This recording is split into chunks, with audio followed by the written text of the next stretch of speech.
સુરતના સચિન વિસ્તારમાં ધૂળેટીના દિવસે સાંજના સમયે સેજલનગરમાં દહેશત ફેલાવનારી એક ઘટના સામે આવી હતી. અહીં 4 થી 5 શખ્સો રિક્ષામાં આવી જાહેરમાં ચપ્પુ વડે લોકો પર હુમલો શરૂ કર્યો હતો. આ ઘટનાથી સ્થાનિકોમાં ભયનો માહોલ પણ ફેલાયો હતો. હુમલાના વિડીયો પણ સામે આવ્યા, જેમાં દેખાઈ રહ્યું છે કે અસામાજિક તત્વોમાંથી એક વ્યક્તિ બેખોફ થઈને લોકો પર ચપ્પુ વડે હુમલો કરે છે. સેજલનગર ગ્રાઉન્ડમાં આ તોફાની શખ્સો પાગલની જેમ હિંસા ફેલાવી રહ્યા હતા. લોકોએ બચાવ માટે પથ્થરમારો પણ કર્યો, જેનાથી હુમલાખોરો થોડી જ વારમાં રિક્ષામાં ચડીને ભાગવા લાગ્યા હતા. આ ઘટના સર્જાતા વિસ્તારમાં હાહાકાર મચી ગયો હતો અને લોકોમાં ગભરાટ હતી. સચિન પોલીસે ઘટનાની ગંભીરતાને ધ્યાનમાં રાખીને તુરત તપાસ શરૂ કરી હતી.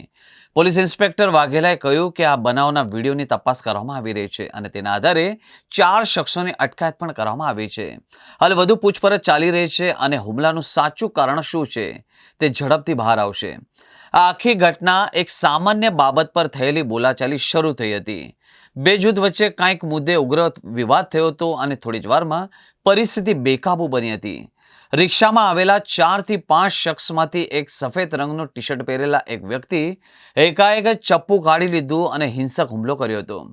એક બાદ એક 4 થી 5 લોકો પર ચપ્પુ વડે હુમલો કરતા તમામને સામાન્ય ઈજા પહોંચી હતી. આ શખ્સોએ કોઈ પણ જાતના પોલીસના ડર વગર જાહેરમાં ચપ્પુનો ઉપયોગ કર્યો હતો.